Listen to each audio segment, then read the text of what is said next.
Indigenous science research theme, and we're into our 4th year of operation now. And so part of the kaupapa of Indigenous science, and as well as in our graduate research, the overarching kaupapa is Māori order. So this understanding of what flourishing wellbeing looks like, and we have different components across it, and I'll be looking particularly today at what is this notion of Indigenous science and how does it relate to wellbeing. And in my connections are to the far north, on from Dargaville north really. There's a well-known saying in the north, if you don't have genealogical links to our eponymous ancestor Rahiri, then you descend from a horse. So we can claim kind of anywhere Waikato north as having descended, as being a descendant of Rahiri or from the north, and we kind of try and claim everyone else too. And so I had the great pleasure, I'm on sabbatical at the moment, so my first sabbatical as an academic, and I'm in my final month now, which is good and not good in many ways. But last year my family and I had the opportunity to spend about 5 weeks along with Chanel in Hawaii as in Hawaii, and part of my work there is to of course work alongside colleagues at the University of Hawaii, both in Manoa and in Hilo. So on Oahu, which is where Waikiki is, Honolulu, and then over on the Hawaiian island or on the Big Island too. And part of my time there is I had the opportunity to view in person, I suppose, the Te Rangi Hiroa papers, the Sapita Bark papers. And it's been quite hard to try and condense down what I want to talk about today because there's just so much, like so many nuggets. So many great things within that collection. So of the original, the handwritten notes, etc., which I'll talk a little bit about today, of Sapita Bark. And that sign obviously is a street name, right near the Bishop Museum in Honolulu, of which Sapita Bark was the director for many years in the later part of his life, and where he ended up spending a lot of his time. So this is Te Rangi Hiroa here from Ngāti Mutunga, and I'm just really beginning my journey, I think, and coming into relationship with the Te Rangi Hiroa papers and with who he was and who he is, or who he was as a person, and the many taonga, or these special gifts that he's left for us, these treasures for us to explore. And this particular piece here is in the front here, and it's in a photograph too that's located within the hocken too. So Jacinta and I worked together in bringing out some of the material that's located here in the hocken, as well as the copies that I've been able to make of material at the Bishop.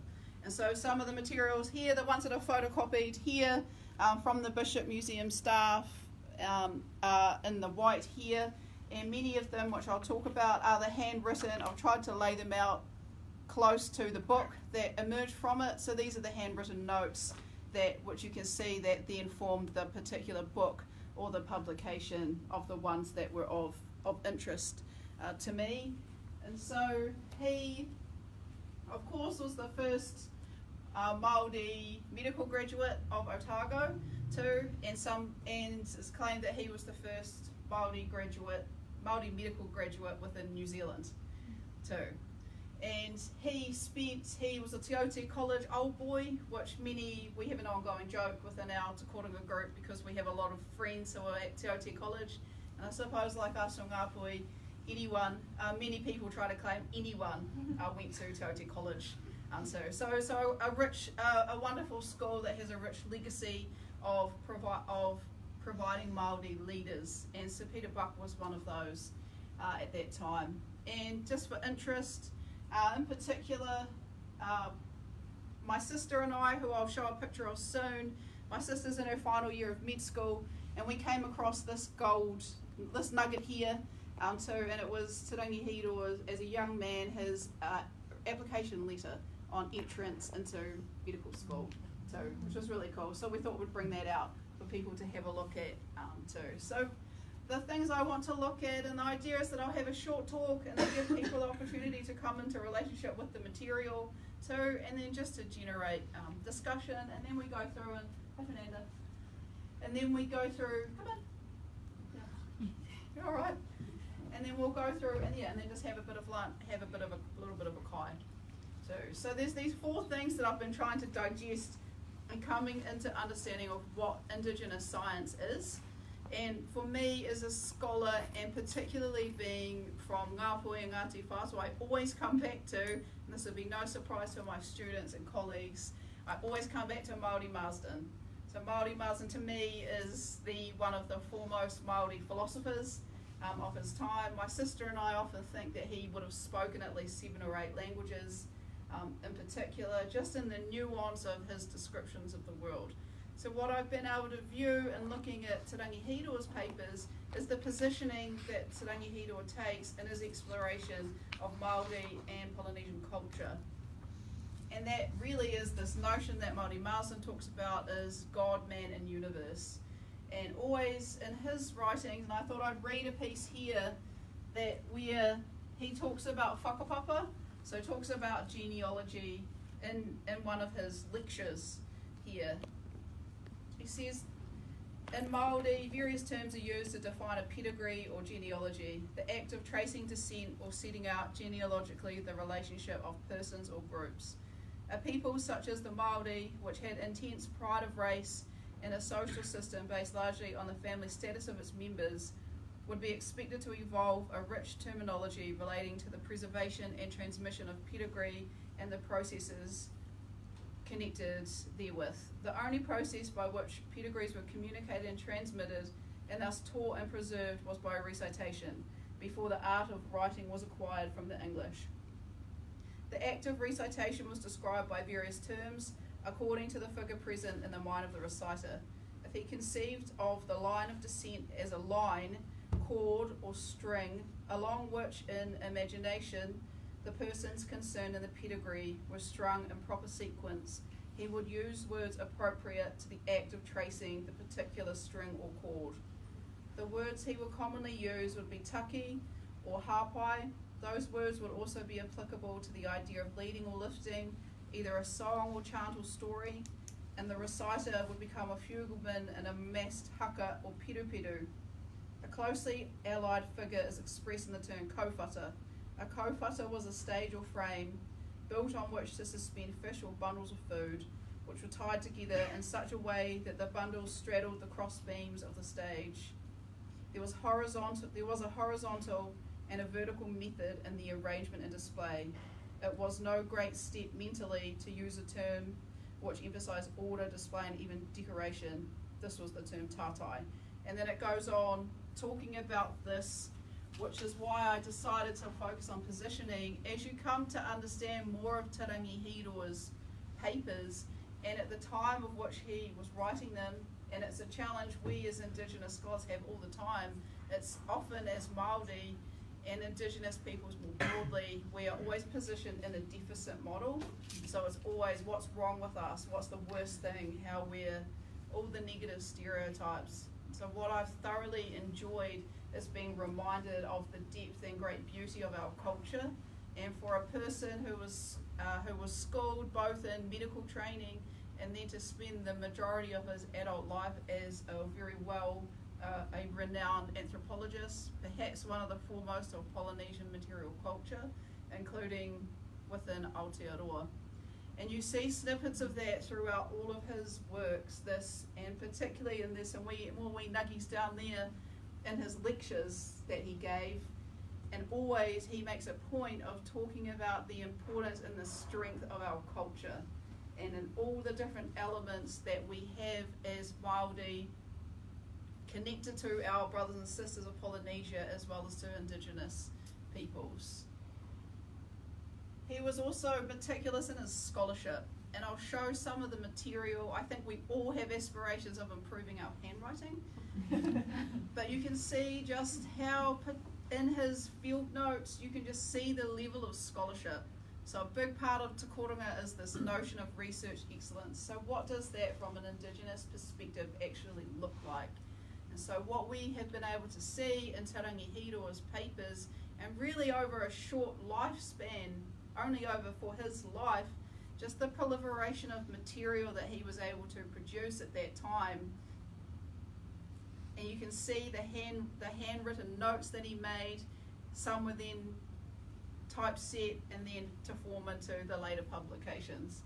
And the last point I put there is the personal. And so when you come into seeing these materials is that you get a little bit of an insight into who he was as a person. And one slide that I'll show just toward the end is a little comment that he's made, and I can totally understand it.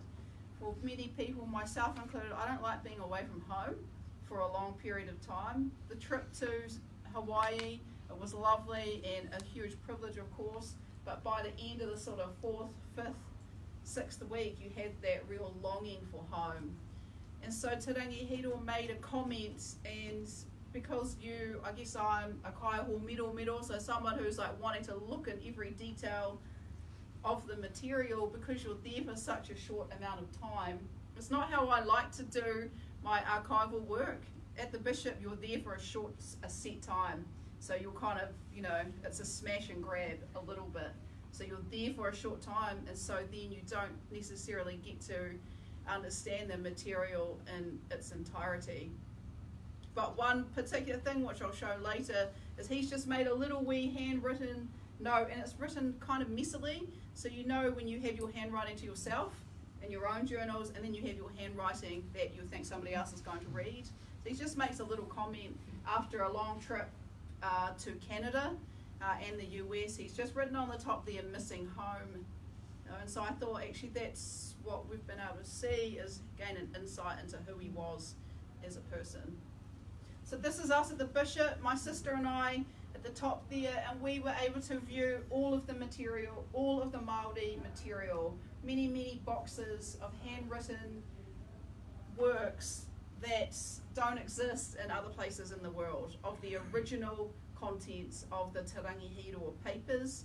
And so it was not lost on us the huge privilege that we had, and thinking around what do these materials mean for us today in a digital culture too, and that just the real pleasure it was to be able to view these materials. So as I said, my sister is studying in her final year of medicine, and so we got out Te Rangi Hiroa's MD, which is here, that he wrote as well,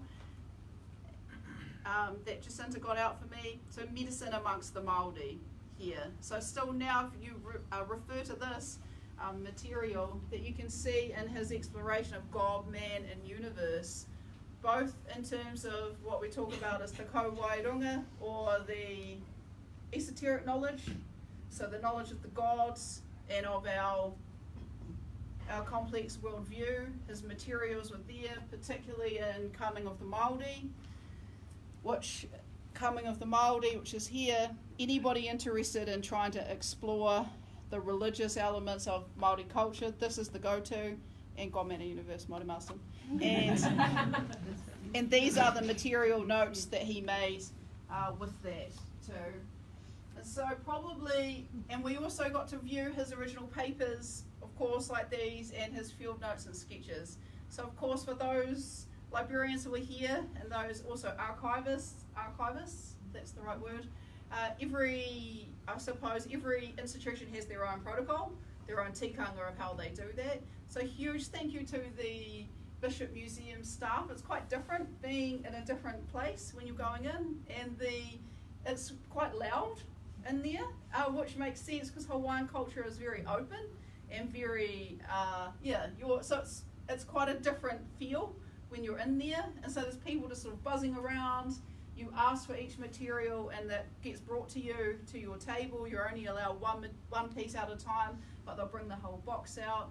A great thing was when I was sitting there, I had some students, my sister and I were there were some young Hawaiian native language speaking students who were there and who were just having a conversation to each other. Then we ended up having a chat, and they were really keen to know what we were up to, and it was like just being here with some of our Māori students who might come in, and those connections that we have in terms of the recovery of our language.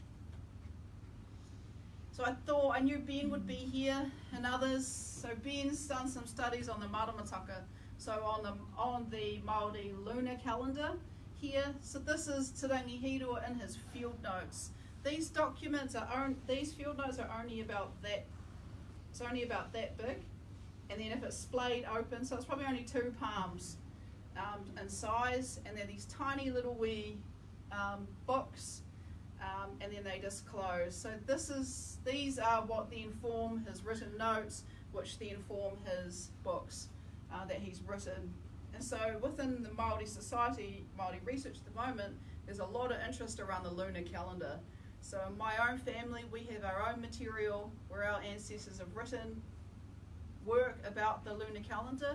But you can see here some of the different names and times that he has put on the Māori moon calendar here too, for which we can learn to explore it in more detail.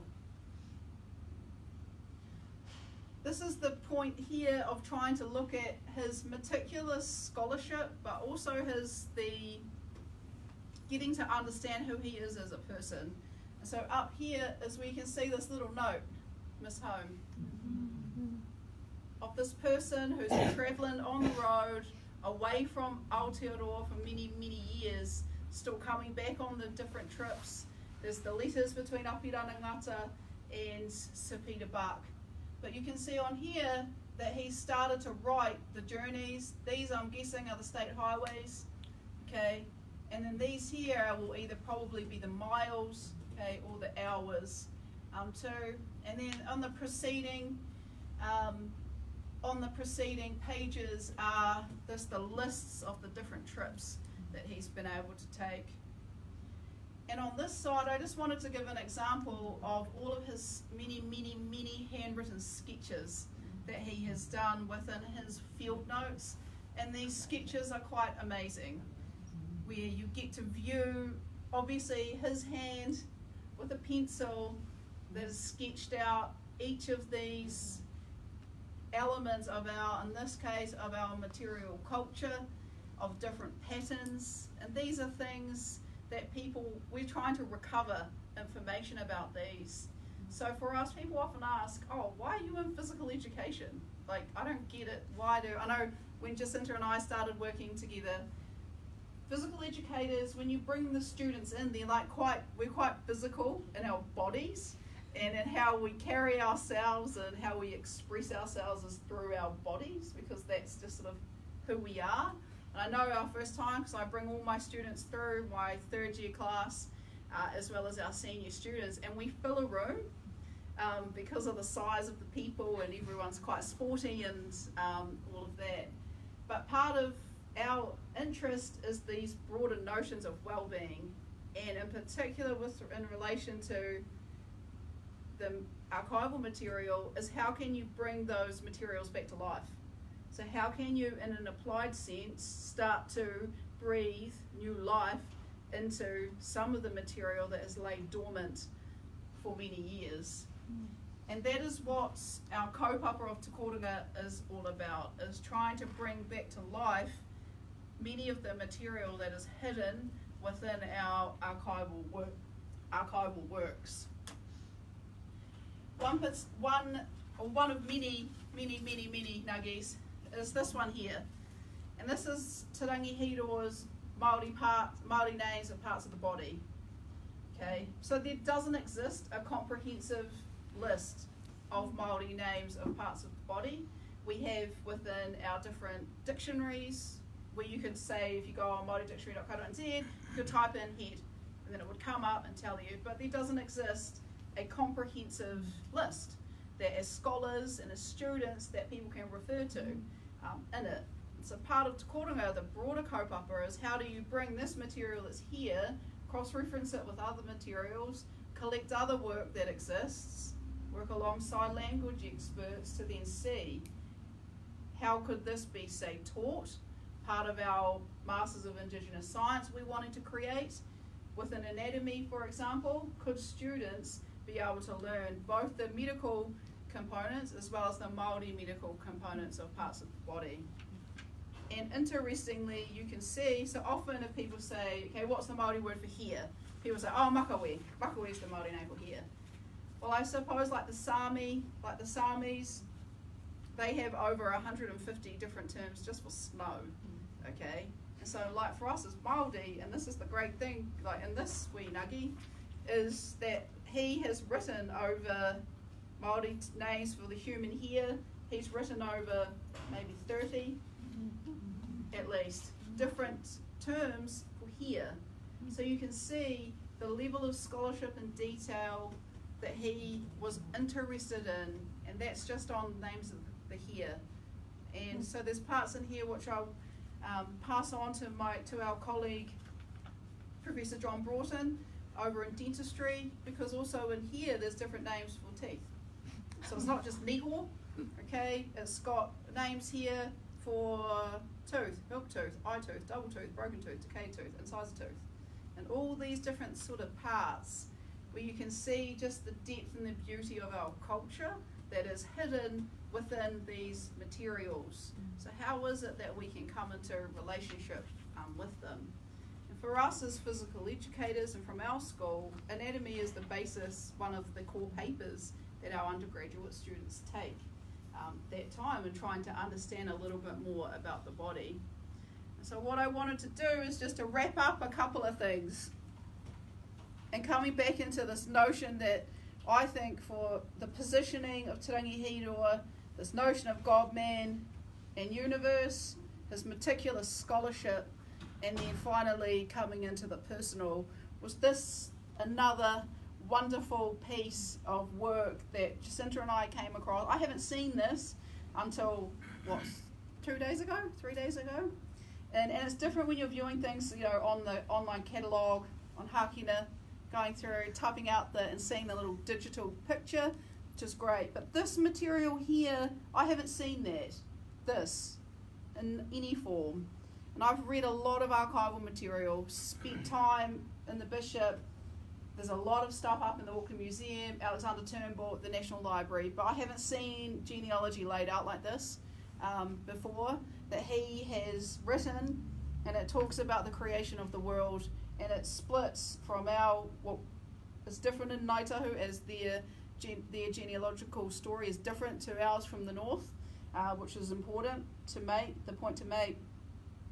But he makes the genealogical link from Eeyore, our supreme being, let's say, from our supreme being, and then he splits into the female line and into the male line, the creation of the world prior to the existence of humans. And so you can go through, which we'll be spending time on, is going through the genealogical record that he has made here, and in coming into the gods that many of us probably know, Skyfather, Rangi Nui, Earth Mother, Papatuanuku, God of the Ocean, Tangaroa, etc. And he has those written here, as well as some later genealogy. And so this is the great joy, I think, and that you can find in observing and looking and understanding the archival material, some of which we're so lucky is located here, this and these, within the Hocken. And these materials here are located in the Bishop. And again, every place has their own tikanga or their own protocol. And so at the Bishop, you're allowed to take photos of everything as long as you've got the wee slip on there. Obviously, you can use everything for scholarship too. And then these are the things I really wanted. I got everything photocopied and scanned to me. And then the other things I was able to take with my phone.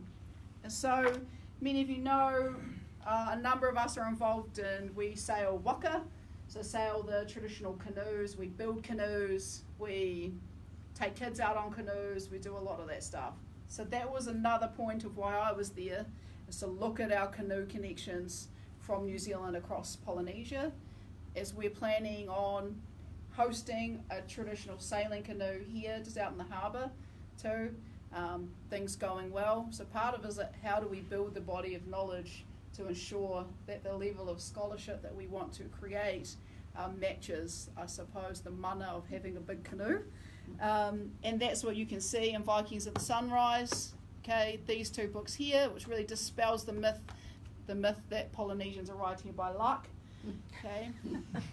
So in here, the Andrew Sharp work and other theory that you can see, and then other material. So what I'll do is I'll finish my short kōrero there, and really just to open it up for any questions, but also to give people an opportunity to come up, have a look at the material, to the stuff here from the bishop, and then, yeah, any questions, and then that's us really, and then we head through, and you can see, like, I love these, okay? the material, being able to engage with it, but the thing that I enjoy as well is how do we take it to that next level? How is it that we don't just write, which is still important for scholarship, we don't just write a paper that then sits alongside these in 100 years' time. How is it? And that's why we bring our physical education side in strongly, is how can we, in the applied, blending the theoretical and the applied together, so that we can, one, create new things in terms of new theory, new lenses, new ways of looking at it, but also how do we be able to provide those experiences so that I think the Māori, or the essence of what these offer us, is continued for many, many years to come. Heoi anō, ko kapi neo, e tō Pūkōrero, i nā tonu nei. So I'll finish there and welcome people to come up. Do you think, Jacinta? Yeah, welcome people to come up and have a look. So on these ones, I'll believe it for Jacinta to say the Te Koronga with these ones. Yeah. With the gloves on. It's for the album that has the photos in. To have a look, the gloves for this one. Oh yeah. So there's gloves here. If you look, you actually only really need one, but you know, because there's quite a few people, so you can have a look. Yeah, one. Yeah. On one side, and then come and have a look at the other material, and then if people have any questions, so you'll see in the material too the real importance of Māori language too, and so we get to gain insight into this because of our growing level of understanding of Māori language too, and you get to see not only what happens in English that he's written, but also all the material he's written in Māori, and there's many beautiful waiata that are over here, haka, prayers, chants, genealogical material that's all written in our language. And we've got Gianna here, a lecturer in Te Reo over in Māori Studies, and that's some of our growing work, is can we look at that material, what information is it telling us about a world that existed then, and comparing to what works and what looks at what things look like today. Heoi anō, come up and have a look. Come up and have a look. Come up and have a look.